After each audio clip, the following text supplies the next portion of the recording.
Selamat siang semuanya, kami dari kelompok satu di sini ada 5 orang dan kita akan membahas tentang riset kami mengenai faktor-faktor perilaku keuangan dan keputusan investasi, peran mediasi persepsi risiko pada Gen Z.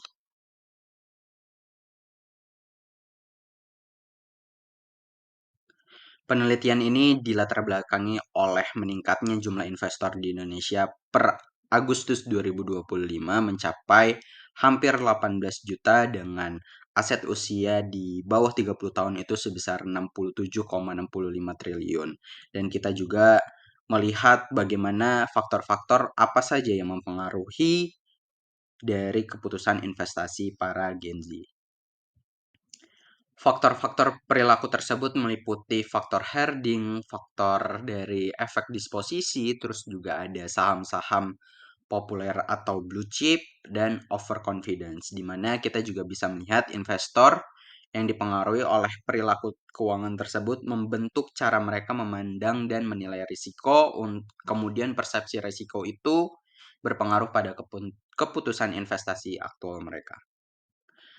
Tujuan penelitian kami di sini itu untuk melihat bagaimana pengaruh dari keempat faktor tersebut kepada keputusan investasi dan juga kita melihat dan menjelaskan risk perception sebagai peran mediasi di sini untuk melihat hubungan antara faktor perilaku keuangan dan keputusan investasi. Ruang lingkup penelitian di sini secara geografis merupakan warga negara Indonesia dengan responden penelitian kita itu generasi Z yang berusia 18 hingga 25 tahun dengan pengguna aplikasi Ajaib, Stockbit, dan iPod.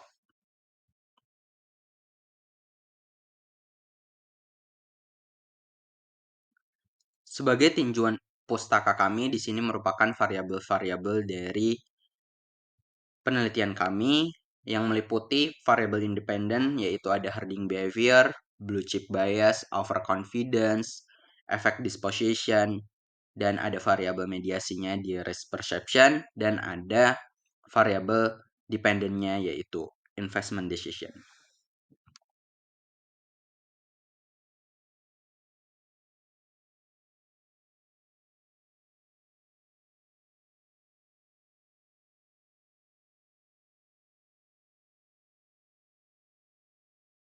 Pertama, saya akan menjelaskan metode penelitian yang digunakan. Penelitian ini menggunakan desain kausal atau explanatory dengan pendekatan waktu cross-sectional karena data yang dikumpulkan satu kali melalui survei kuesioner. Untuk pengambilan data, penelitian memakai dua jenis sumber yaitu data primer melalui wording test, pretest, dan main test questionnaire, serta data sekunder dari artikel, jurnal, dan buku pendukung. Selanjutnya, pada slide metode, penelitian ini menggunakan non-probability sampling dengan teknik purposive sampling sehingga responden dipilih berdasarkan kriteria tertentu. Dalam hal ini, fokus penelitian adalah Gen Z berusia 18-25 tahun yang telah atau sedang berinvestasi saham melalui aplikasi seperti Stockbit, Ajaib, atau iPod, dan memiliki pengetahuan dasar tentang investasi dan risiko keuangan. Untuk analisis, penelitian ini menggunakan Structural Equation Modeling atau SEM dengan program Smart PLS 4 yang mencakup uji validitas, reliabilitas, analisis deskriptif, serta pengujian hipotesis.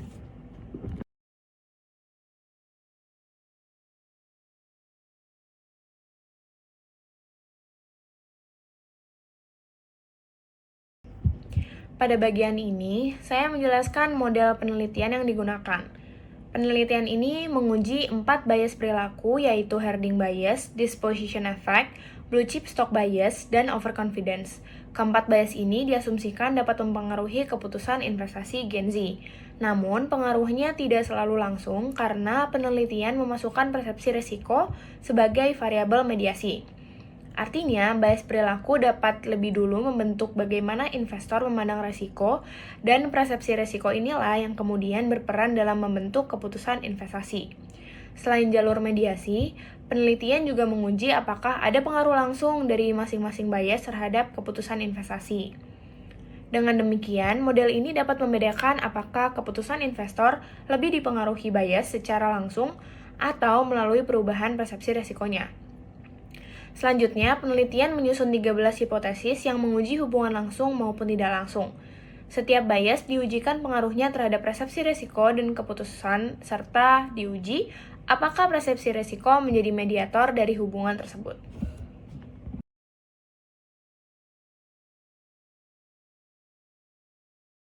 Pada bagian ini, saya menjelaskan operasionalisasi variabel, yaitu bagaimana setiap konstruk diukur melalui pernyataan kuesioner. Untuk herding bias, indikator menilai pengaruh keputusan investor lain, kecenderungan mengikuti tren, dan kenyamanan saat mengambil keputusan berbeda dari mayoritas. Pada disposition effect, pernyataan mengukur kecenderungan menahan saham yang merugi, menjual yang untung, serta preferensi berdasarkan nilai intrinsik dan nilai pasar. Blue chip stock bias mencakup keyakinan terhadap pengalaman investasi, pengaruh hasil masa lalu, penggunaan harga beli awal sebagai acuan, serta persepsi stabilitas saham blue chip. Untuk overconfidence, indikator menilai keyakinan responden terhadap interpretasi informasi, kemampuan mengambil keputusan, pengetahuan pasar, dan atribusi keberhasilan pada kemampuan pribadi. Risk perception diukur melalui persepsi terhadap volatilitas, ketidakpastian pasar, keraguan menghadapi kondisi tidak terprediksi, serta persepsi terhadap konsekuensi resiko. Terakhir, investment decision menilai kecenderungan menganalisis fundamental, memperhatikan tren dan informasi ekonomi, melakukan diversifikasi, serta menghindari investasi yang tidak pasti. Seluruh indikator ini kemudian diuji menggunakan SEM untuk memastikan akurasi pengukurannya.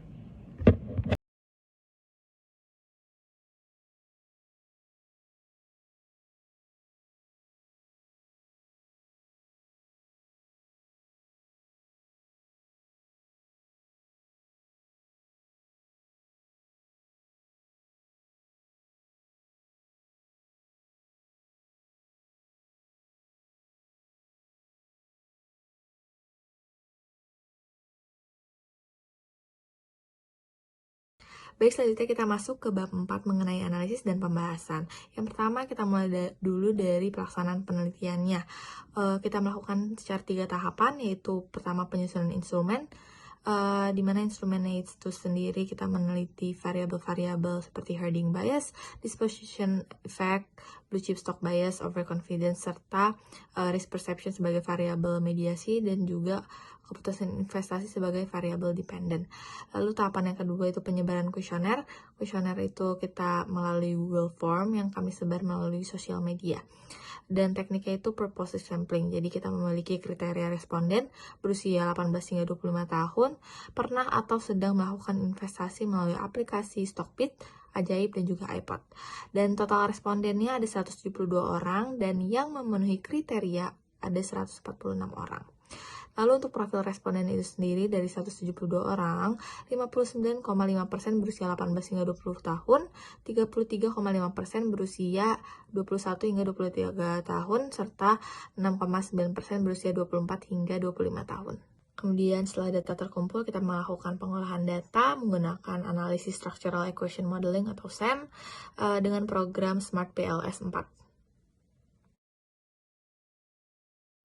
Baik, sekarang kita masuk ke analisis data dari main test untuk uji validitas dan juga reliabilitasnya. Nah, berdasarkan temuan kami, itu seluruh variabel yang dilakukan pada main test itu telah memenuhi syarat uji validitas dan reliabilitas sehingga memiliki hasil uji yang valid dan juga reliable. Dan untuk ujinya sendiri dari validitas itu semuanya masih bisa diterima dari loading factor di atas 0,5. Dan juga dari average variance extracted-nya itu sudah valid semuanya di atas 0,5.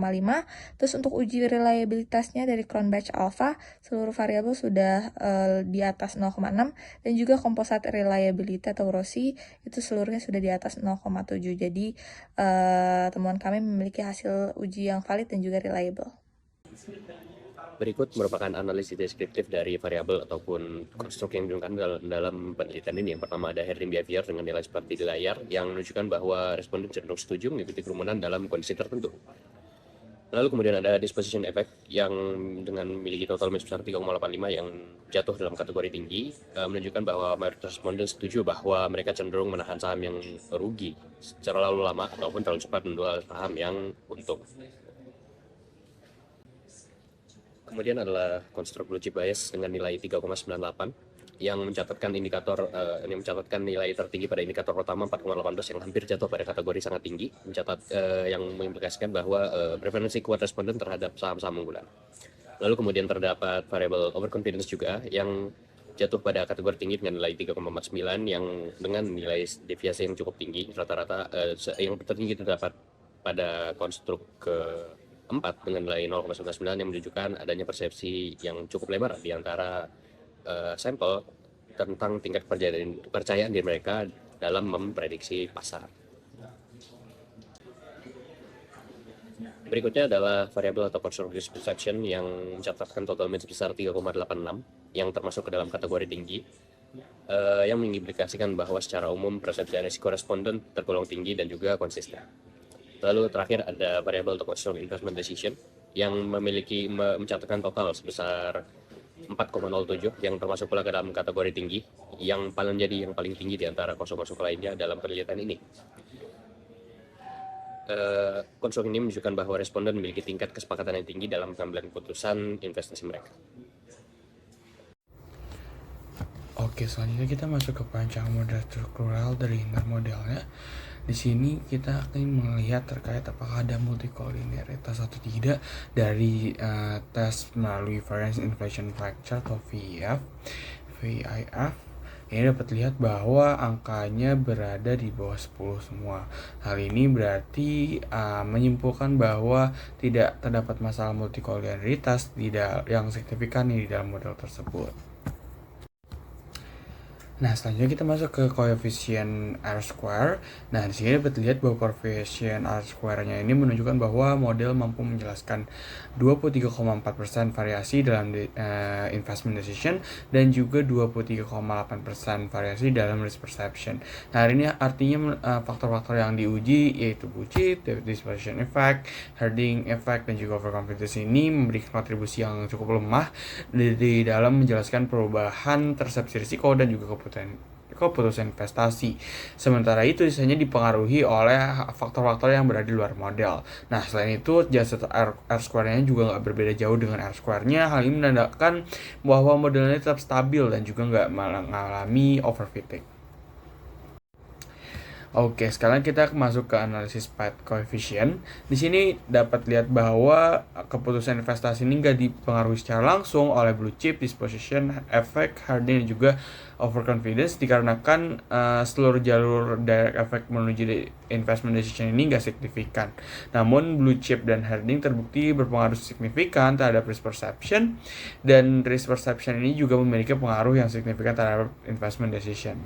Nah, dengan ini hal ini mengindikasikan bahwa keputusan investor lebih banyak dibentuk melalui perubahan persepsi risiko, sehingga ini risk perception menjadi jalur yang paling menentukan dalam menjelaskan pengaruh faktor-faktor psikologis tersebut dalam pengambilan keputusan investasi. Oke, sekarang kita masuk ke analisis efek mediasi dari risk perception-nya itu sendiri kepada variabel-variabel lainnya. Nah, di sini dapat dilihat bahwa hanya herding effect yang memiliki efek mediasi signifikan melalui risk perception terhadap investment decision. Nah, blue chip juga menunjukkan mediasi yang hampir signifikan namun masih di atas alpha dan akhirnya tidak signifikan, dan sedangkan disposition effect dan overconfidence effect ini juga nggak memiliki efek mediasi. Nah, dengan demikian persepsi risiko ini hanya berperan sebagai mediator kepada herding effect aja terhadap keputusan investasinya.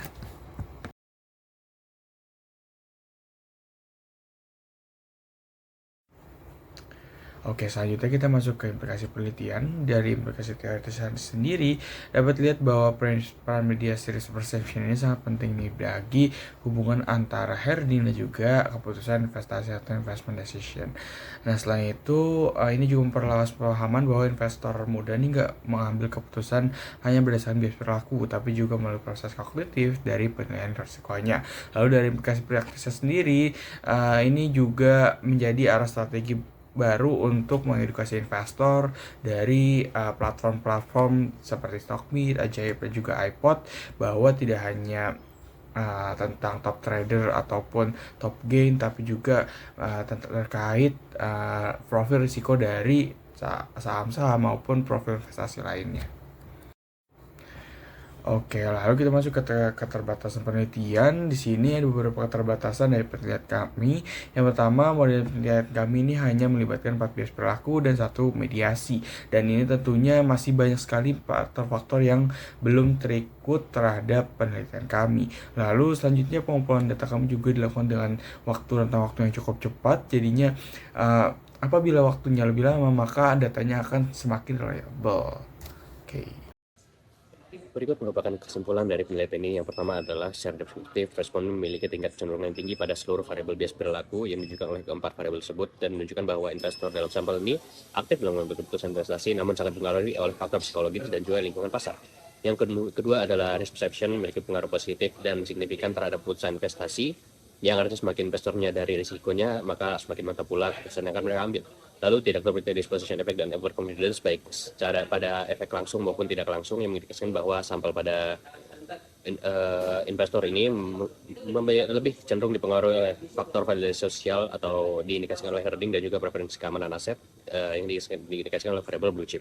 Lalu kemudian risk perception bisa menjadi mediator penuh pada variable herding yang terlihat melalui pengaruh tidak langsung yang signifikan namun tidak signifikan pada pengaruh langsung, yang menyimpulkan bahwa perilaku herding ini tidak secara langsung memicu keputusan beli jual, melainkan mengubah persepsi risiko terlebih dahulu yang nantinya akan mendorong pengambilan keputusan. Oke, lalu kita masuk ke saran bagi investor muda agar dapat membuat keputusan investasi yang lebih rasional dan juga penting untuk meningkatkan kesadaran tentang risiko. Lalu untuk regulator seperti pemerintah, OJK, BI ini untuk dapat semakin aware nih terkait profil risiko ini agar nantinya para investor-investor muda khususnya tidak lagi termakan oleh bias-bias seperti yang ada pada penelitian kami.